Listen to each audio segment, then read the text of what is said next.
Hey everyone, so today I have Ben, the co-founder and CEO of Beachman. Beachman is an awesome consumer brand, whatever you want to call it, that makes these vintage e-bikes.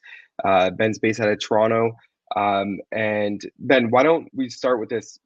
Can you just give us a quick background on both yourself and Beachman? Yeah, absolutely. So I am a Canadian entrepreneur. I work here at Beachman.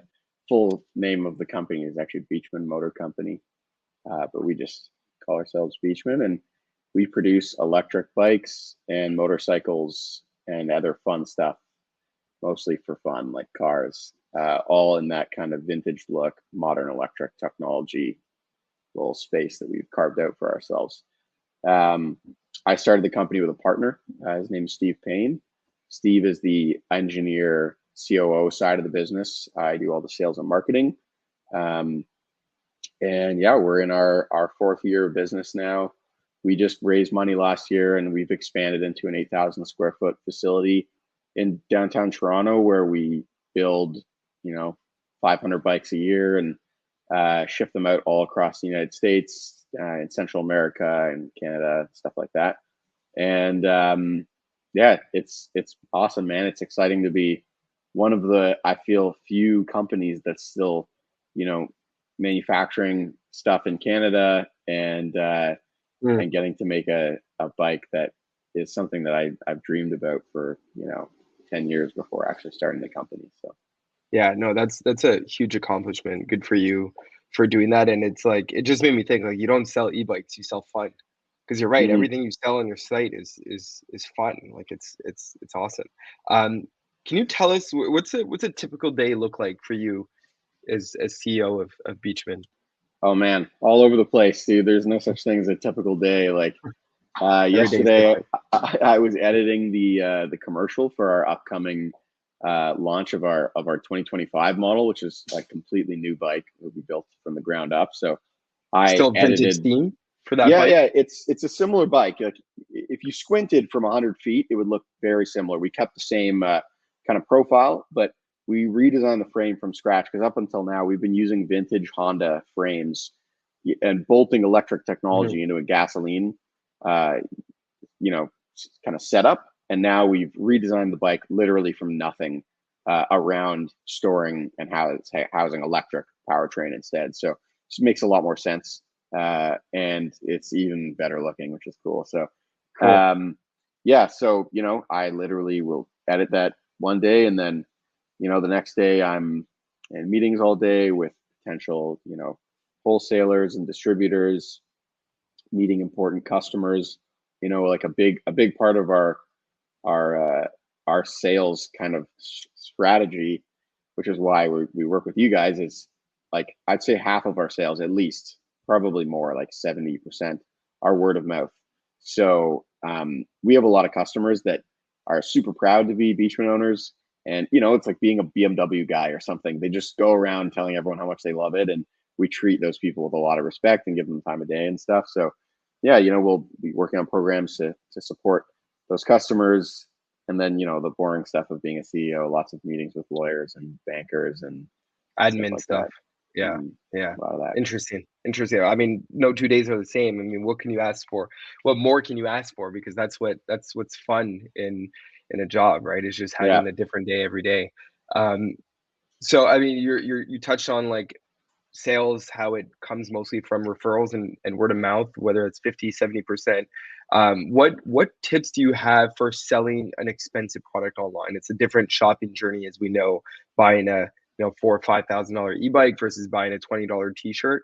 And Yep. so for the ones that are coming to your site maybe for the first time or haven't heard of Beachman before, um, and we'll touch on most because I know I'm happy to be working with you on that side from the most side. But other than that, what Mhm. tips and best practices do you have for selling expensive products online? Yeah. So, the way I think about our business model online is very similar to the way that Porsche operates. Um, you know, we like our customers, a lot of them are huge fans, right? They plan for a long time. They save up for the bike, they talk to their friends about it. go back and forth for months about which color seat they're going to get and which color tank. And so I think that the main strategy online is like creating as many places for them to go and resources for them to have fun with in that journey of like getting to the point where they're going to actually make that purchase, to keep them entertained and keep them thinking about Beachman. So, man, like we have a presence on Spotify with thousands of followers on our music playlists. We Wow. have subreddits, Instagram pages. We have, Facebook, TikTok. Our website has like a community page that began as the most page that you guys built for us and has now been built out by our community manager to be I saw that. this huge Yeah. resource. Yeah, for all kinds of different ways that people connect together. Um, we throw a lot of events and make content out of that. And also we do a lot of cross brand promotion stuff. So like right now, for instance, we're doing a huge promotion with Steam Whistle. We built them a branded bike. I don't know if you saw that, Mark, but I was gonna they get to that. That was one of my questions, but yeah, yeah. go So on. working with larger brands or brands that are in a different customer vertical. For instance, I can't say the details, but in this summer we have a large partnership coming out long term with Blundstone, and so reaching What company people is in that? Blundstone, Blundstone? the boot company. Okay. Dude, you don't know Blundstone? You call I, yourself Canadian? Oh my I god. well, I don't know. Is it a fashion company? Like, I'm really No, not. no, no. Oh man, this is you've seen them. If you were at a house Okay. party in Montreal, probably 90% of the shoes at the door are Blundstones. They're Really? those boots that you slip on and they have the elastic thing in the middle. There's no laces or anything on them. Um, that's so Okay. funny. That I think you're the last Canadian to not know what they are. But Blundstone boots. um, I'll look it up. yeah, yeah.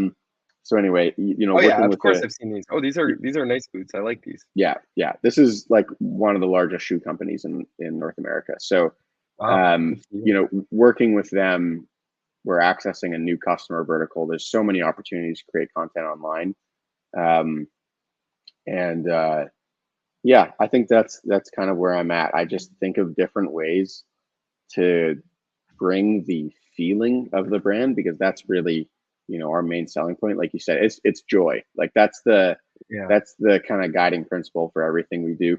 Like I'm actually holding them right now. We're doing a pack of cards soon, all with custom art, Wow.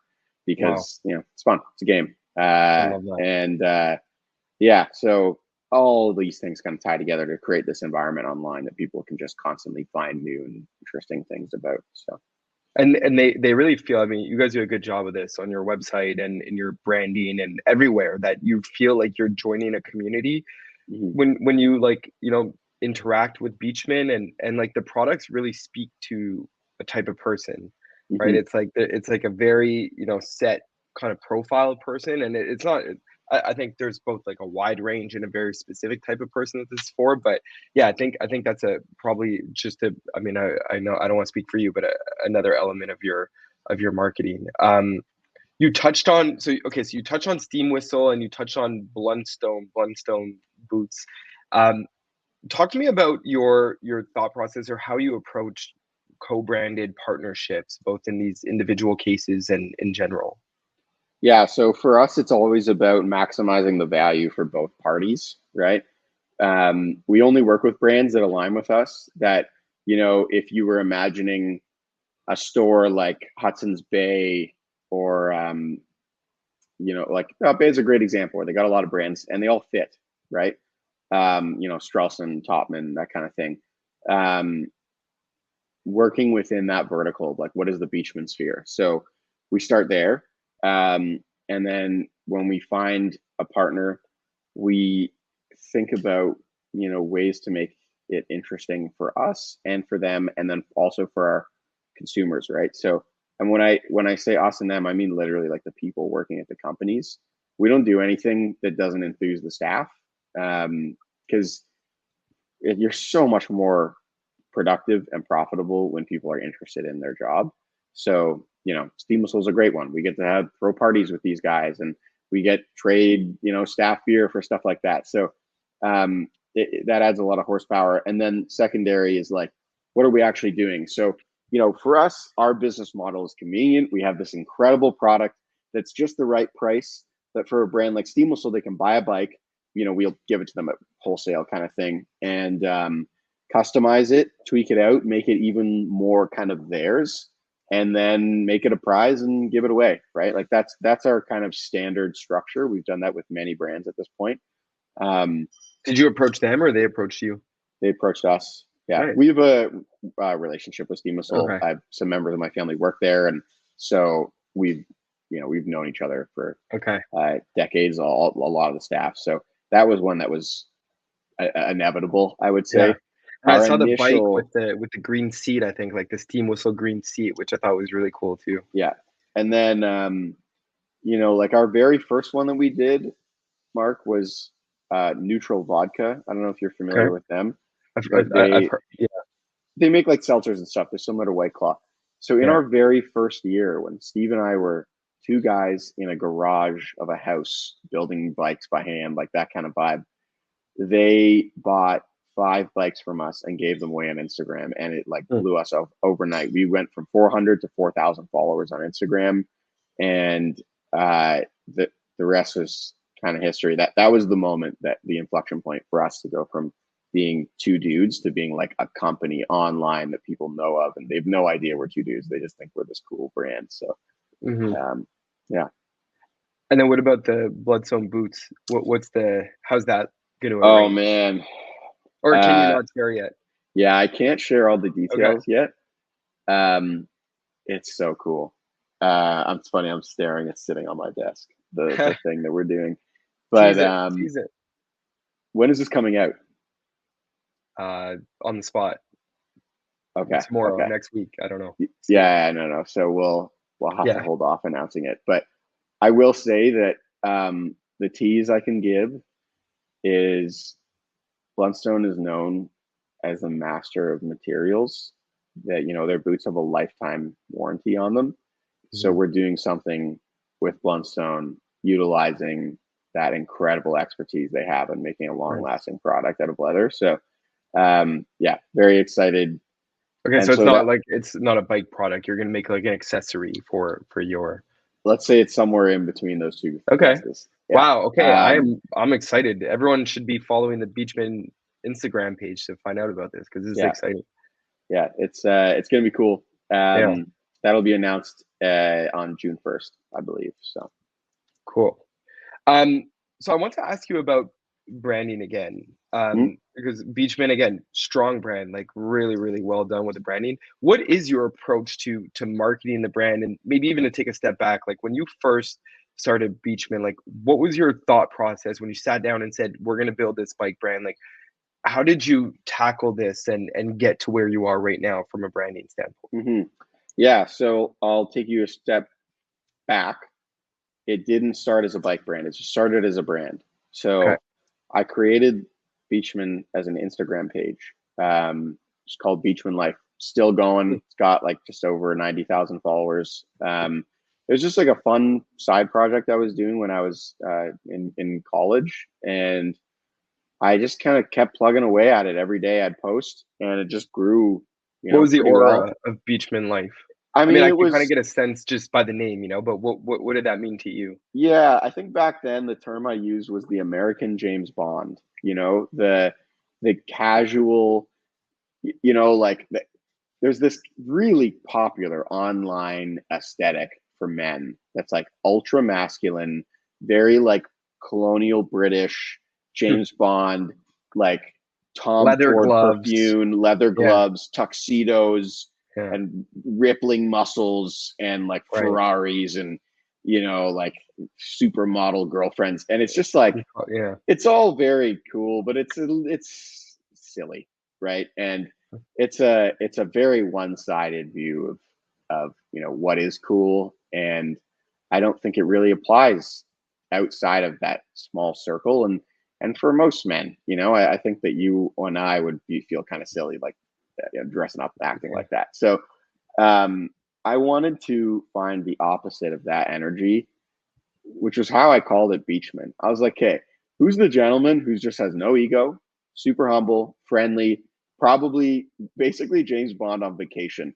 Like, you know, I think it's Spectre, right? Where he kind of retires from being James Bond and he's just like chilling in South America on a beach in a villa drinking margaritas. Like, that's the second energy, right? Who's this fancy guy when they're on their time off? And so I think that's where I approached it. It's like the California energy of like the casual professional is what I called it back then, as someone who takes their downtime seriously. And I built up something around that, around enjoying life when you have free time to the highest degree and caring about it the way people always talk about like hustle and work, but it's not work, it's play, right? So Right.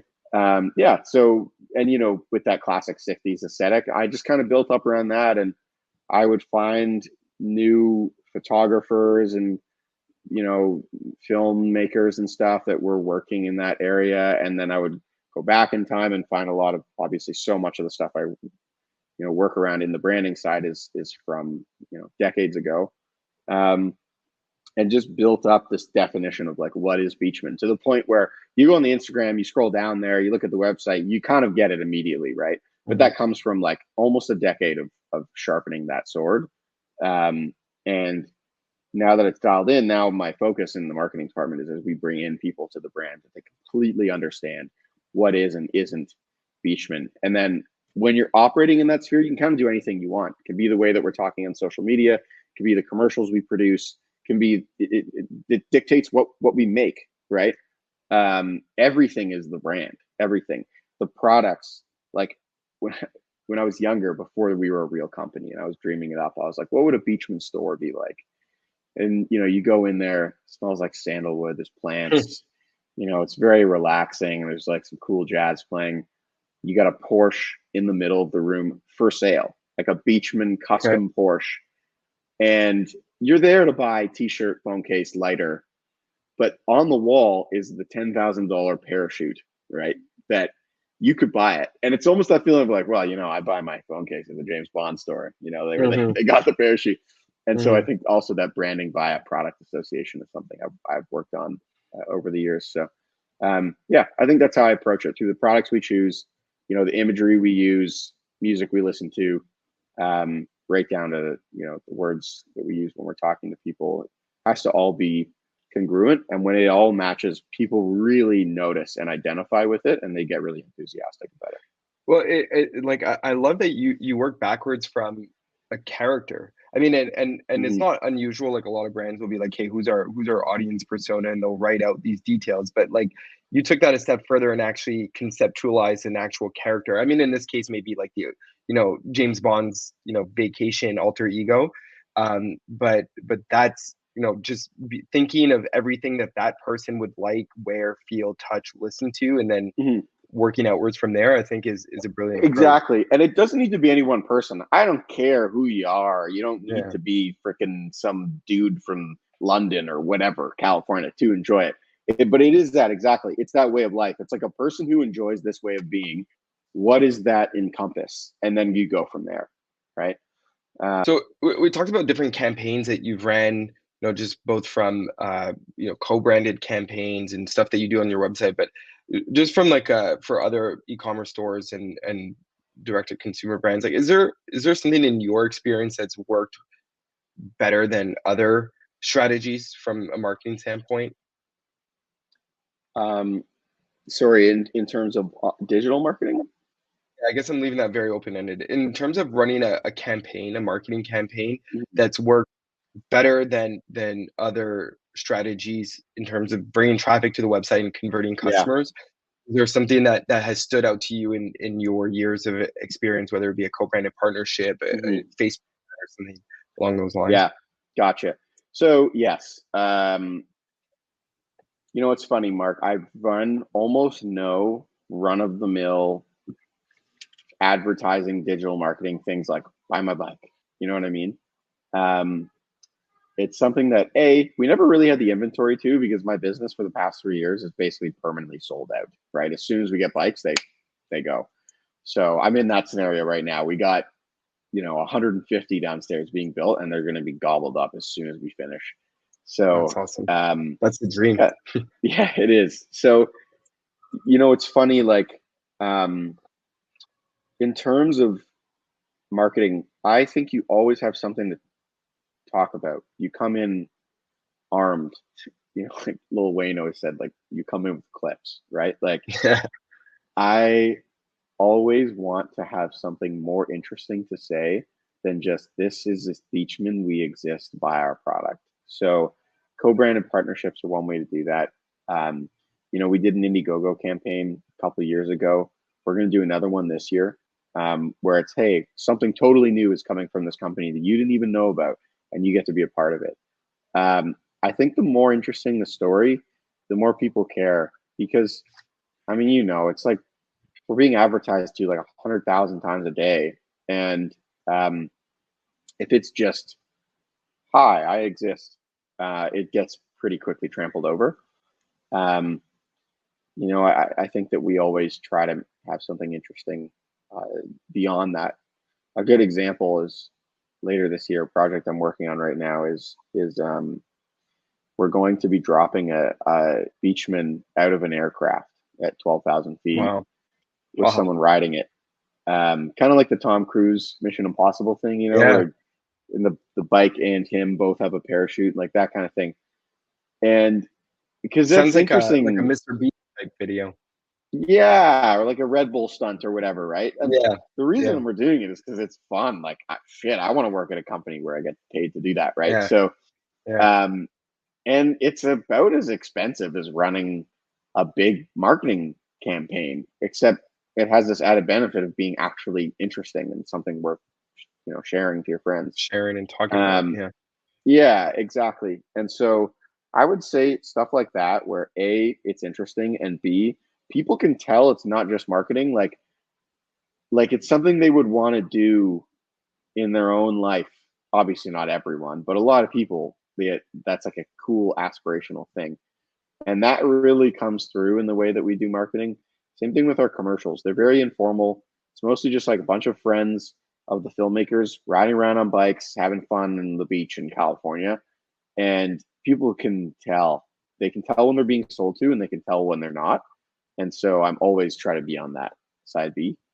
Um, yeah. So that's I'd say that the stuff that hasn't worked for us is when we didn't really have anything interesting to say, Hmm. and people they don't listen.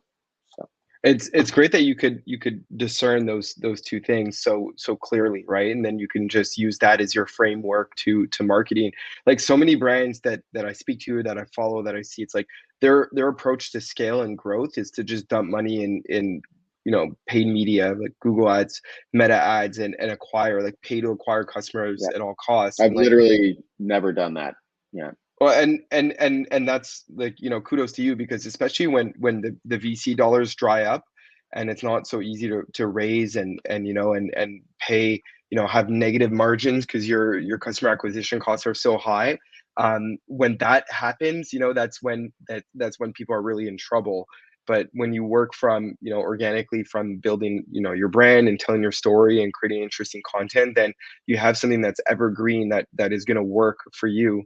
And by the way, I also didn't mention before, like, there's this big adage now that a lot of people talk about building community first and selling a product second, which is essentially what you did. And you started doing this 10 years ago, right? You started building your Beachman community first, and then you came out with the product second, I guess. Mhm. And what I really admire about it is most people do that, and it's like the community comes, and then the product is like sweatshirts, like branded sweatshirts, or like water bottles, and that's the product they sell. It's like you were like, I'm not going to do something that easy. I'm going to go with these vintage, like, high performing e-bikes. I mean, that's really respectable that did it that way. Yeah. I mean that a business like that is, well, it's not really a company. It's just someone selling merch, right? Like, Right.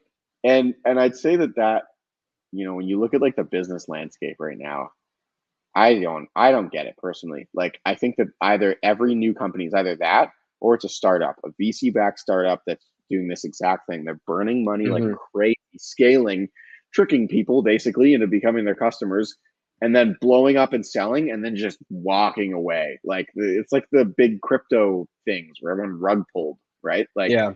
I It's feel like products Peloton imported is a from freaking China. rug pull. Yeah, Yeah. exactly. Yeah. And like Beachman was never at a single moment a startup. On day 2, it was our company. Me and Steve have a small business, right? Like a real business where it's old school. We have a product, we sell it. Mm-hmm. We were profitable on like the 14th day of business or something like that. Like we didn't Yeah. have any weird scaling ambitions. We didn't even want to raise money. We only did it after our second year because remember when the boat crashed in the Suez Canal?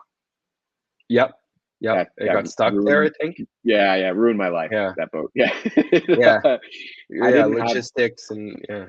we didn't have inventory for 8 months after that happened because of Wow. this the effect of on global Yeah. shipping. Evergrande. Yeah. Yeah, exactly. So, that put us in a position where we needed to go and raise money in order to kind of bring the company back into a good place, which ended up being great. And now we have an amazing board of directors. And I don't have any venture capitalists or hedge fund. Like there's no institutional money. It's all just individual investors and so people who care about the business. And my largest shareholder was actually in the last commercial that we shot. Like, we have Wow. kind of a fun thing. So, um, yeah, but I think that helps a lot that we've been doing this, Mark, through the mental standpoint of like actually building a business that can stand on its own and doesn't require this massive machine of American, angel seed, pre-seed, Yeah. A, B, C, D, F, Right. G. Yeah. To scale and Yeah, grow. Yeah. there's none of Yeah. that. Good for you. So Yeah. Good for you. I mean, that's a tough way of doing it, and that's the blood, sweat, and tears way. it's also the I fun mean, way though, because I yeah. think it's kind of soul crushing to do the other wing. So Yeah. I'm with you. I think we have similar approaches to or similar mindsets when it comes to that. You and your company and your brand are very talented when it comes to product shoots and commercials. I've seen them. If you're watching this and you haven't seen them, you have to check them out because they're awesome. What are and we talked about it, how loose they are, and let's go to California and have fun mm, shooting products. But I just want to dig into that a little bit more. What's your approach to filming? I guess I'm using them interchangeably, like commercials and product shoots. But what's your approach mm, to creating that content for your brand? yeah. So the nice thing is I had years of practice with Beachman Life, right? It wasn't my own content, but I Mm, was, posting work from all over. And so, I've seen thousands and thousands of images of like, what is Beachman? So a lot of it is just replicating that, right? It's like, okay, let's make this, I won't choose a specific picture, but within that realm, let's find something that's Beachman, make it our own, do it with our own products. I'd say the other thing that helps is like, I went to film school. Like I am first and foremost a visual media okay. trained Well, that's why individual. it's so So obvious in your content. Yeah. yeah, exactly. I've run Nice. every photo shoot we've ever done. We I I've worked with our we have one photographer that we work with for years who's actually like a friend of mine from grade 3 who uh became classically trained as a photographer, and we started working together. He took the very first picture of a Beachman. It's the very first picture on our Instagram. Um and we worked together for years to develop that look. We would do sessions where, I would put together a folder basically of photos from like 15 other film photographers on Instagram of like pictures that just had the exact, lighting and color tones and blocking and subject matter of like, this is what our shoots should look like. So we would have this little playbook, and then, you just shoot for years and you get better. Hmm. And then there's that second thing, which I've already, talked about it quite a bit, which is it's like genuinely like what would be fun for us to do first instead of what's going to convert, I guess, Yeah. if that's the Yeah. question. That resonates through everything you do, which sounds like the ethos of Beachman. Mhm. Just a few more for you, Ben. Okay, let's talk just quickly a bit about most. I don't want to make it all about that, but just curious about to hear your experience with the program. What did you like about it? What made you want to kind of implement an experience like this on your website, and how it's going for you? Yeah. It's a funny thing about most, because I hear about it a lot from customers, people who buy the bikes, and so many of them actually didn't message someone. You know what I mean? Like, Yeah. and like, it's funny. I think if someone was new to Motion, trying to figure out from like metrics of like how many messages a month, but it's not even really about people using the service, and it does happen. It is like we get a lot of back and forth, but I don't even monitor it anymore. It's people go on the website and they go, wow, these guys have customers that are willing to like talk to me about this thing they bought. Like they're not even really leaving a review. I can go to them, and they mentioned that in the purchase. They're like, yeah, that was one of the things that just blew me away. It was like seeing that your customers are just like identifying themselves and identifying with Beachman, and they're that proud of the bike, and you have like dozens of people that are doing this. Like that told me that clearly that you can't make this up at that point. It's such an amazing piece of social proof, Yeah. Yeah.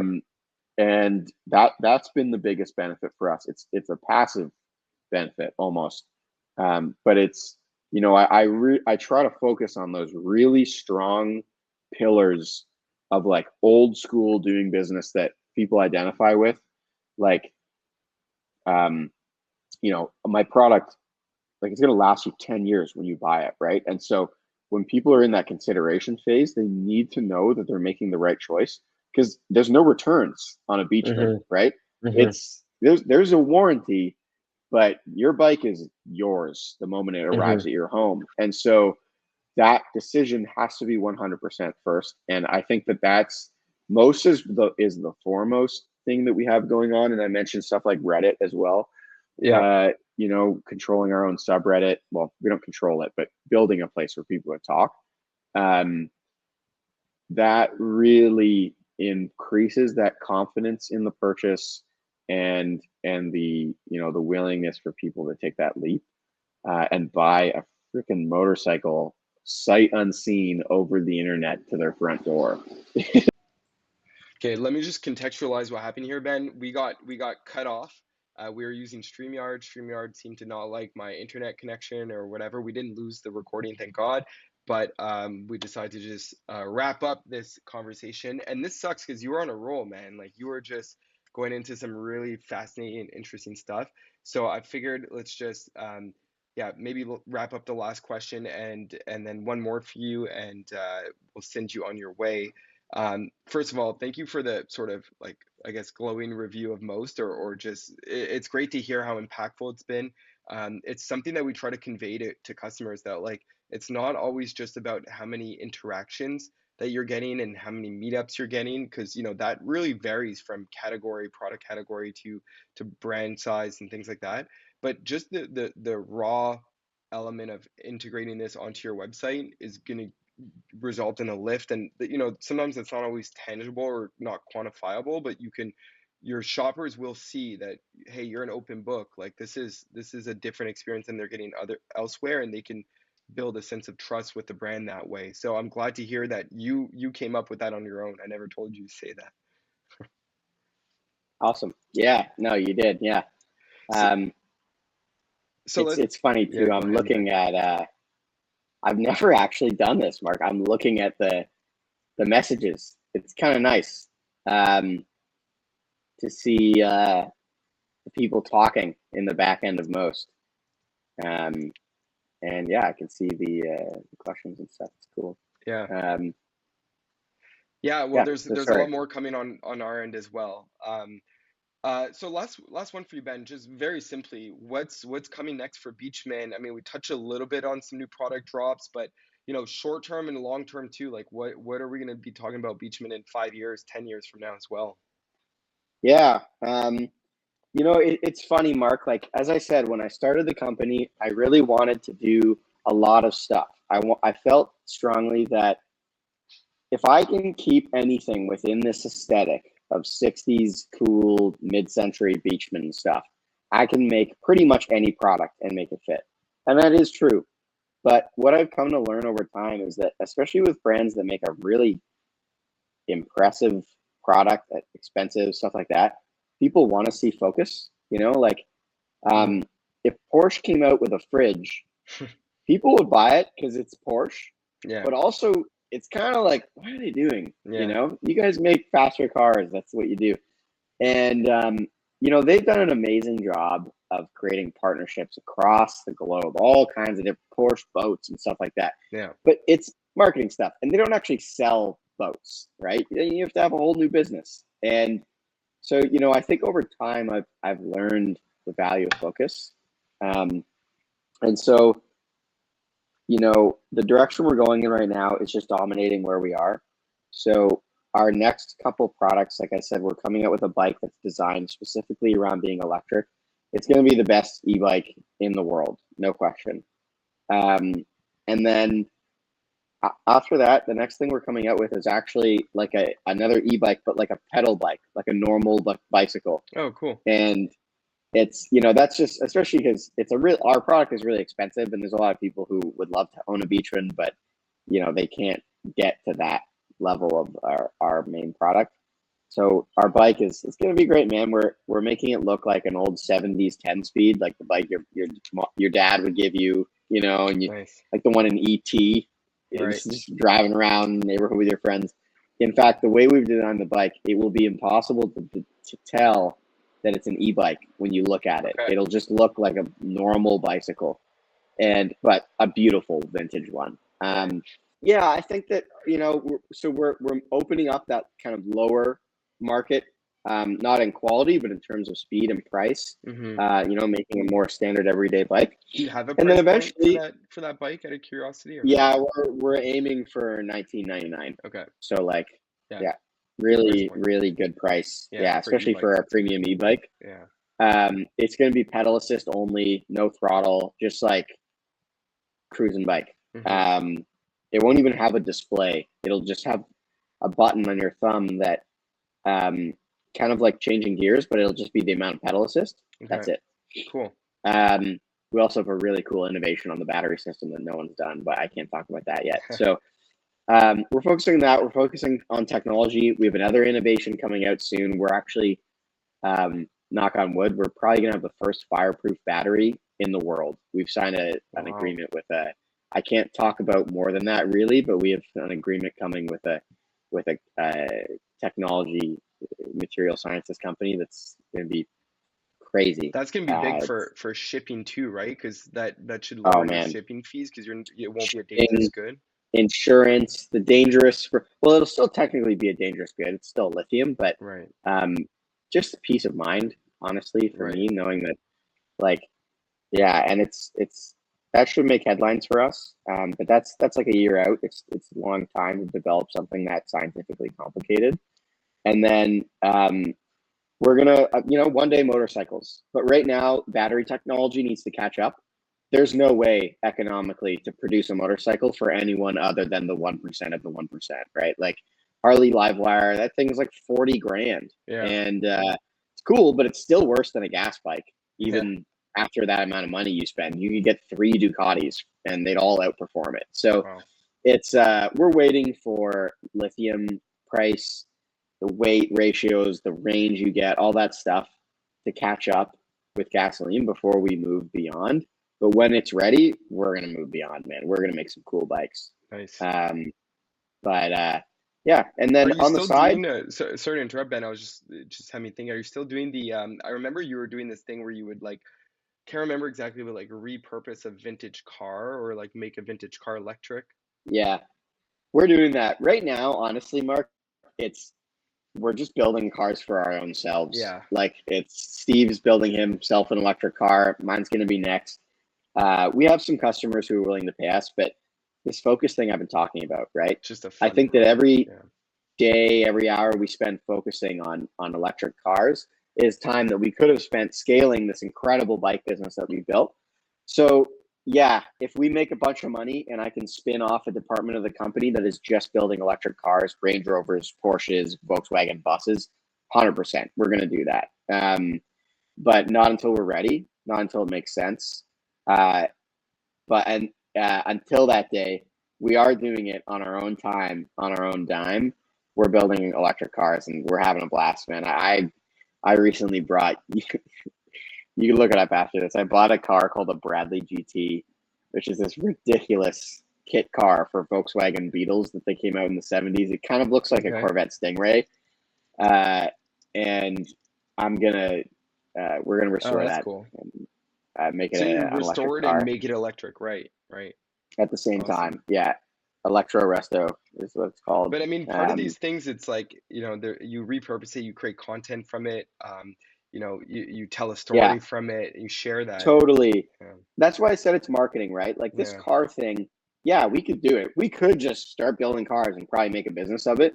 But the point is that people see us as the authority in Canada on vintage electric anything, Hmm. right? Be it cars, motorcycles, bikes. And by having that authority and respect and reputation that take years to build, that's that's a powerful marketing tool. So that's kind of where it's at now. But yeah, if we scale up, we're going to build those cars.